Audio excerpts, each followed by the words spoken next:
Shalom, sean nuevamente bienvenidos a este espacio de Torah. En esta ocasión queremos compartir con ustedes la historia de un rabino muy importante del pueblo judío que hemos citado en las últimas clases y que me di cuenta que no teníamos una biografía al respecto de toda su importante labor y aportación dentro del mundo judío. Así que en esta ocasión quiero compartir con ustedes la historia de Rabbi Moshe ben Maimón, conocido como Rambam. Y esta es su historia a grandes rasgos. Vamos a hablar de su aportación, obviamente, como rabino, como sabio del pueblo judío, como filósofo, un poco de sus aportaciones como médico y cómo todo esto él lo conjugó durante su vida y cómo su legado perdura hasta nuestros días con mucha importancia y relevancia dentro de la práctica judía y de los estudios del pueblo judío. Bueno, continuaremos hablando un poco sobre los aspectos bibliográficos de la vida de Rabbi Moshe ben Maimón. Y como se sabe, nació en Córdoba en el año 1138 del calendario gregoriano. Vivió en esa parte con su familia 10 años en Córdoba hasta que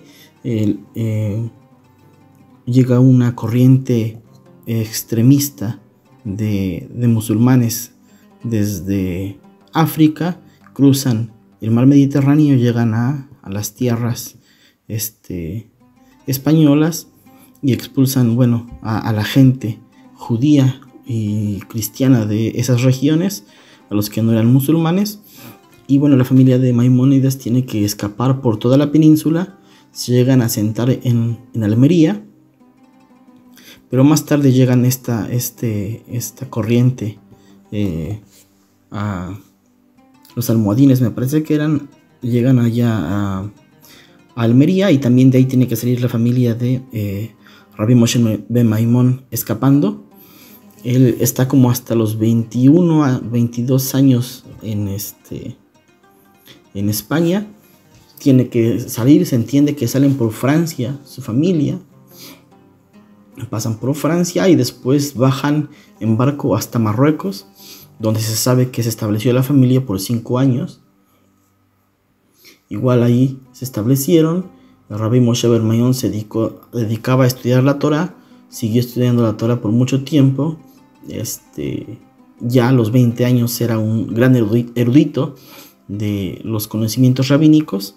Escribe 2 tratados rabínicos muy importantes, que el primero son los comentarios a las Mishnayot, a la Mishnah, lo que son la base del Talmud, y después hace su compendio de las leyes judías, que se llama Mishneh Torah, que es uno de los compendios de las mitzvot más importantes que hay, y a voz de muchos rabinos el más completo, porque es el que abarca todas las ordenanzas de Hashem que están en la Torah, las que se cumplen en nuestra época y también las que no se cumplen en nuestra época y en la época en la que él vivía, que eran, por ejemplo, todas las relevantes con los diezmos y ofrendas, que son un buen tratado y muchas ordenanzas. Él las recupera, las escribe y deja sentado cómo tienen que cumplirse, junto con todos los órdenes de los sacrificios vegetales y animales del templo, que a pesar de que en su época no se cumplían, pues él también deja sentado cómo es que se tiene que cumplir de acuerdo a todo el conocimiento recopilado en el Talmud de Jerusalén y el Talmud de Babilonia. De hecho, se dice que Rabbi Moshe ben Maimón seguramente tenía una copia de las primeritas que se escribieron sobre el Talmud, pues porque más o menos el Talmud se termina de escribir por ahí del año 600, entonces bien podría haber él tenido una copia de esos libros del año 600 en el año 1000, o sea, libros con 400 años de edad, o alguna copia un poquito más tardía, pero sin lugar a dudas tenía el Talmud prácticamente fresquecito en sus manos. Más tarde les daría un ejemplo de un rabino contemporáneo que explicaba la grandeza de Rambam al hacer ese compendio de las mitzvot del Mishneh Torah. Rambam, pues por la persecución, su familia sale huyendo nuevamente de Marruecos, llegan hasta Egipto. Él llega a Egipto más o menos con 28 o 29 años. Y curiosamente, en esa época, quien está peleando el gobierno egipcio, que venía desde Siria, era justamente el famoso sultán o califa Saladino. Saladino tenía su familia el gobierno de Siria, y justamente en ese momento en el que el Rambam llega a Egipto, pues él está peleando por también tomar bajo su mano pues todo lo que es el califato de Egipto. Entonces Rambam va a desarrollarse, bueno, se desarrolló también como médico, pero en este momento en el que él llega, pues su familia está en una situación difícil económicamente, tuvieron percances familiares, su hermano murió, perdieron sus mercancías, su dinero, y pues a la hora él tiene que servir como médico para poder sostener a la familia que tenía, su esposa, sus hijos, también la viuda de su hermano y sus sobrinos. Así que Rabbi Moshe ben Maimón pasa a ser médico de la corte de Saladino, y ahí se va a desempeñar pues casi hasta el fin de su vida. Ahora, todo viacrucis que él pasa desde la expulsión de España, pasar por Marruecos y llegar a Egipto, pues él sufre la persecución pues de que es un judío, y se le pide que se convierta a la fe islámica. No solamente él, sino todos los judíos de esa zona pasan esa persecución. El que no se podía escapar, pues se escapaba, pero el que no podía escapar tenía que convertirse al Islam. Y justamente una de las cartas que él envía es que le daba permiso a los judíos de convertirse al Islam, porque la ley judía dice: antes de que tú reniegues de Hashem, pues preferible es que mueras. Entonces Maimónides explica cómo, de acuerdo a la ley judía, el Islam no es idolatría, y uno podría convertirse al Islam en caso de necesidad para salvar su vida, escapar y después regresar a ser judío sin ningún problema. Había rabinos en su época que veían esta cuestión problemática y pues decían que no, que estaba prohibido lo que Rabbi Moshe ben Maimón estaba haciendo, y lo atacaban mucho. De hecho, en su época fue muy cuestionado, fue muy criticado, pero pues posteriormente el tiempo le dio la razón, y hay incluso gente que opina, rabinos sabios, historiadores que opinan que incluso la familia de Rabbi Moshe ben Maimón tuvo que convertirse al Islam para poder escapar de Marruecos y poder llegar a Egipto, donde nuevamente se volvió a declarar judío.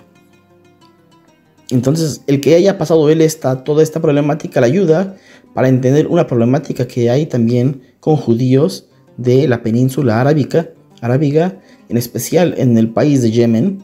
Los judíos también estaban siendo obligados a convertirse al Islam.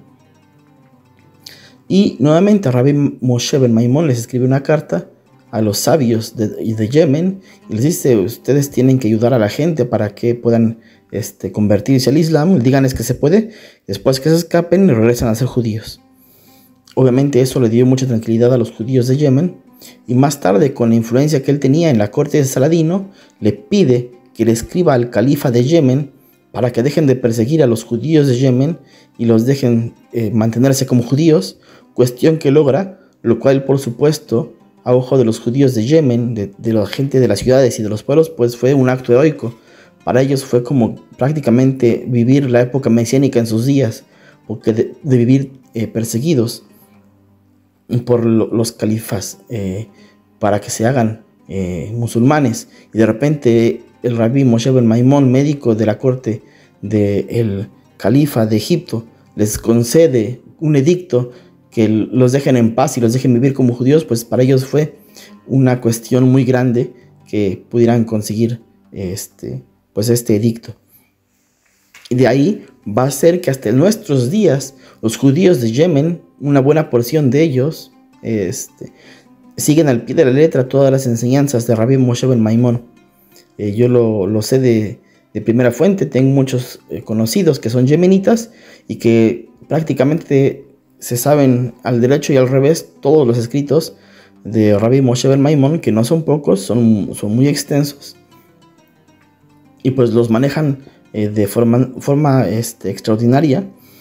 Y bueno, respecto a la Mishneh Torah, que es la recopilación de todas las mitzvot, los sabios se dieron cuenta más tarde que Rabbi Moshe ben Maimón había pues pasado por todo el Talmud de Jerusalén, que son unos 22 tomos, por el Talmud de Babilonia, que son 26 tomos, y pues que de todos ellos había sacado, y digamos, había todas las discusiones que habían, porque como explicamos en otra clase, el Talmud es una herramienta de estudio, una herramienta de discusión, una herramienta didáctica para ayudarnos a entender y a comprender y a descifrar los secretos de la Torah.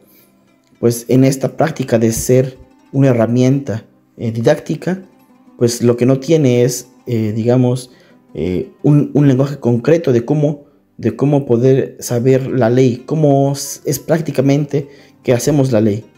Entonces Rabbi Moshe ben Maimón se da cuenta de que que los que no son sabios de Torah no van a poder llegar a esas conclusiones, así que él saca las conclusiones de todos los tratados del Talmud, de todas las fuentes rabínicas que había hasta la época, y va a ser de todo eso la fuente para su libro de el Mishneh Torah.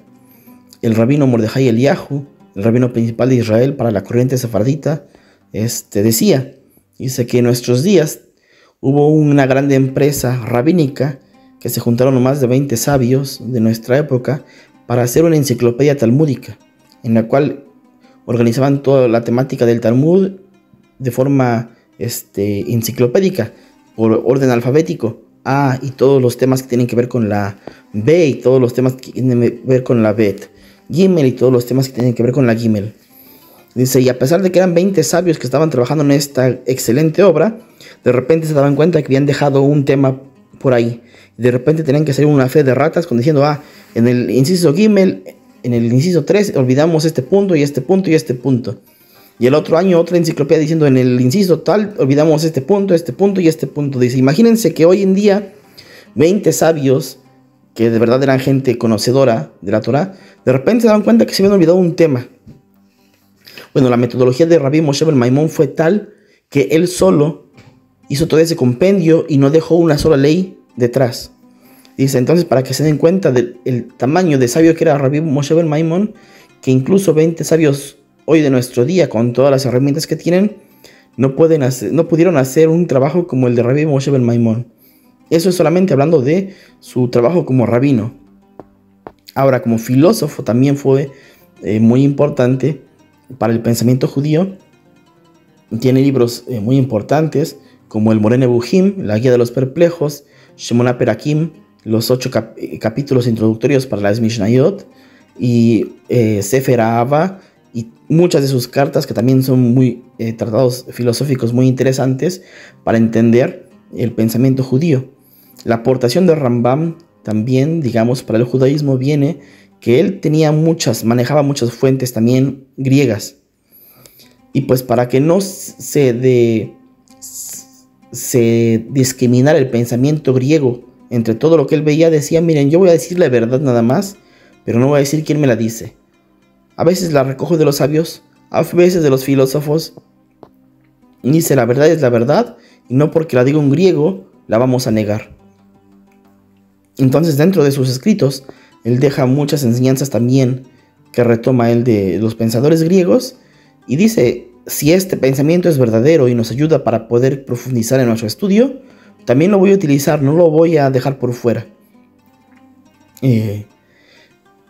Hoy en día hay una corriente hasídica que se niega a estudiar los libros de Rambam, pero hay otra corriente hasídica que es la de Chabad, que se enfoca en estudiar todos los estudios de Torah del Rambam, y tienen de hecho un estudio cíclico para los muchachos que están en estudio para terminar todos sus libros en un año, todo el tratado de Mishneh Torah. Y bueno, para los que no son sabios, los que son trabajadores, que puedan terminarlo en 3 años, este estudio de Rabbi Moshe ben Maimón. Si quieren profundizar más en todo el aporte filosófico de Rambam, les recomiendo mucho escuchar la clase del profesor Irving Gattel de Enlace Judío. Busquen la clase que él tiene sobre Rambam, la voy a poner también en la descripción. Filosóficamente él explica de una forma impecable, así que les recomiendo si quieren aprender un poco más sobre la filosofía griega y cómo Rambam tuvo su aportación para el mundo filosófico. Bueno, ahí está esa clase. Y bueno, yo creo que por aquí voy a cortar esta clase. Espero que todo lo que hayamos dicho sea para poder comprender un poco más lo que fue la obra, la vida de Rabbi Moshe ben Maimón, por qué es tan influyente hasta nuestros días, porque es uno de las tres pilares de la ley judía.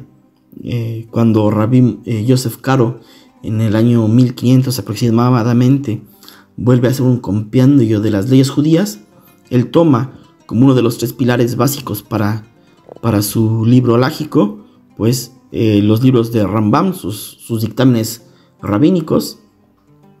Y por ejemplo, hoy en día que regresamos a la tierra de Israel y que tenemos que volver a cuidar todas las leyes agrícolas que por 2000 años no guardamos, obviamente también es Rambam el único que las rescató, que las recopiló, y pues prácticamente el 80% de la práctica judía hoy en nuestros días respecto a los campos, respecto a los diezmos, respecto a todo lo que tiene que ver con el año del jubileo, pues es Rambam uno de los rabinos más importantes para dictaminar cómo afectuamos hoy todas esas prácticas que por 2000 años no pudimos cumplir.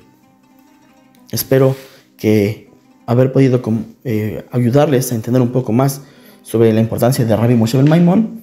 Y bueno, los esperamos para un próximo encuentro de Torah. Nos despedimos desde la tierra de Israel, Besirat Ismaya. Que tengamos buenas noticias para el pueblo de Israel, para las familias que piden por la paz sobre Israel, para los secuestrados, para que Israel prontamente pueda exterminar a todos los enemigos que buscan hacer mal al pueblo judío. Los esperamos para un próximo encuentro de Torah. Shalom.